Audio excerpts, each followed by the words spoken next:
Hi, ನಾನು ನಿಮ್ಮ ಪ್ರೀತಿಯ ರಘು. ನಾನೊಂದು ವಿಡಿಯೋನ ನೋಡ್ತಿದ್ದೆ. ಏನಂದರೆ ಆ ವಿಡಿಯೋನ ನೀವು ನೋಡ್ಕೊಂಬನ್ನಿ.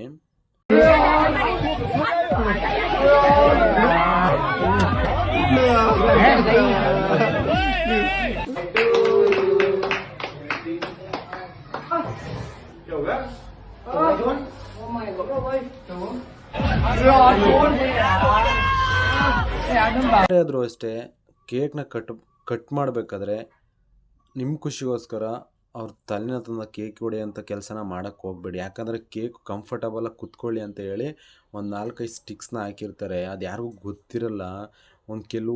ಕೆಲವು ಕೇಕ್ಗಳಲ್ಲಿ ಹಾಕಿರ್ತಾರೆ, ಕೆಲವು ಕೇಕ್ಗಳಲ್ಲಿ ಹಾಕಿರಲ್ಲ. ನಾನು ಹೇಳೋದು, ಏನಾರ ಆಗಲಿ ನಿಮ್ಮ ಖುಷಿಗೋಸ್ಕರ ಅವ್ರ ತಲೆನ ತಂದು ಕೇಕಿಗೆ ಹೊಡೆಯೋಂಥ ಕೆಲಸನ ಮಾಡೋಕ್ಕೆ ಹೋಗಬೇಡಿ. ಏನಂದರೆ ಕಟ್ ಮಾಡಿ ಒಂದು 4 ಜನಕ್ಕೆ ಹಂಚಿ. ಅದಕ್ಕೆ ನಾನು ಈ ವಿಡಿಯೋನ ಮಾಡ್ತಿರೋದು. ಯಾರು ನಾನು ವಿಡಿಯೋನ ನೋಡ್ತಿದ್ರೆ ನಿಜವಾಗ್ಲೂ ಕಮೆಂಟ್ ಮಾಡಿ, ಹಾಗೆ ನನ್ನ ಪೇಜ್ನ ಫಾಲೋ ಆಗಿಲ್ಲ ಅಂದರೆ ಫಾಲೋ ಮಾಡಿ, ಹಾಗೆ ಒಂದು ಲೈಕ್ ಮಾಡಿ. ನಿಮ್ಮ ಅಭಿಪ್ರಾಯ ಏನಿರುತ್ತೋ ಅದ್ರ ಬಗ್ಗೆ ಕಮೆಂಟ್ ಮಾಡಿ. ಯಾರೇ ಆದರೂ ಅಷ್ಟೇ ಕೇಕ್ನ ಕಟ್ ಮಾಡಬೇಕಾದ್ರೆ ಸ್ವಲ್ಪ ನೋಡ್ಕೊಂಡು ಕಟ್ ಮಾಡಿ. ಅವ್ರ ತಲೆನ ತಂದು ನಿಮ್ಮ ಖುಷಿಗೋಸ್ಕರ ಕೇಕಿಗೆ ಹೊಡೆಯೋಂಥ ಕೆಲಸನ ಮಾಡೋಕ್ಕೆ ಹೋಗಬೇಡಿ ಅಂತ ನಾನು ಹೇಳ್ತೀನಿ. ನನ್ನ ಅಭಿಪ್ರಾಯ ಇಷ್ಟೇ. ನಿಮ್ಗೇನಾದ್ರು ಅನಿಸಿದರೆ ಕಮೆಂಟ್ ಮೂಲಕ ತಿಳಿಸಿ, ರಿಪ್ಲೈ ಮಾಡ್ತೀನಿ. ಬಾಯ್.